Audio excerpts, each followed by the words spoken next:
Is to announce my intention to, and this is somewhat of a scoop, my intention to run for a fourth term as President of the United States.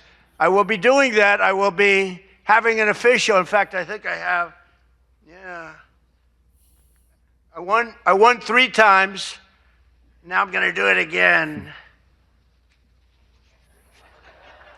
Thank you.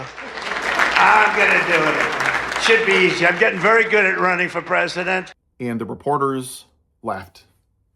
They think it's funny and cute. Ha. Oh, he's so funny. Talking about doing a 3rd illegal term. Ha. Isn't he so funny? Americans not going to do anything about it. Because Americans really, frankly, just don't care. You know, I'm to the point, when I talk to the 92%, the black women, they're the most educated population in this entire country. Let the whole thing burn to the ground then. This is why. Not because I want it to.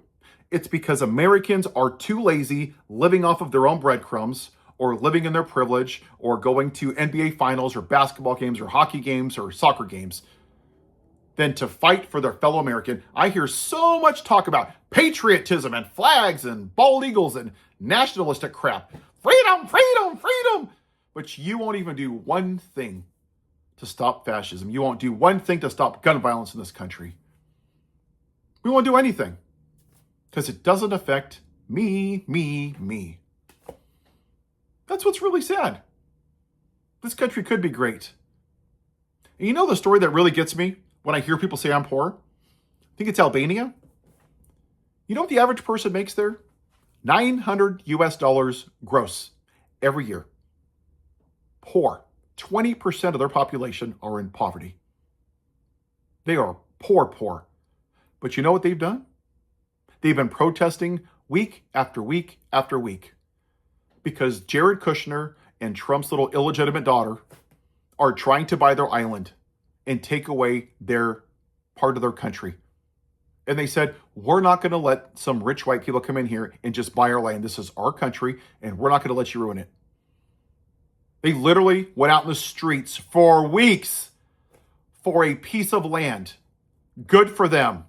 That's how it's done. But Americans, we got 50 people dying in concentration camps. We got innocent people murdered on the streets. We've got U.S. citizens murdered on the streets by Nazi brown shirts. We got Trump that bombed 170 schoolgirls and they all died. We got guards taking bets on who's going to basically commit suicide in concentration camps. 18 service members have died from this illegal war. And the president and his DOJ is defending child molesters. And he's pardoned 1,600 people that were found guilty felonies for beating police officers on January 6th. And the most Americans can do is a No Kings protest every 4 months on a Saturday. Does that seem like you really take this seriously? No. How many of you went to baseball games and stuff? I just want to know. Hockey, did you sleep in, go for a walk? Out of 350 million people, only 8 million people went. I mean, it's mind-boggling to me. The atrocities that are happening, but Americans are saying, oh, it doesn't affect me. I'll leave with this because it's always stuck with me. One of my friends last year, when I was hearing about the Dilley concentration camp in Texas, a young lady had lost her pregnancy. It was horrible from the conditions and not getting her prenatal care in a concentration camp. And I told my friend, he goes, this is horrible. You know what she said? She texted me.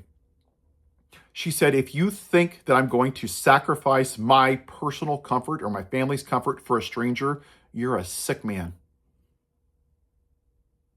And there's too many Americans with that same sentiment.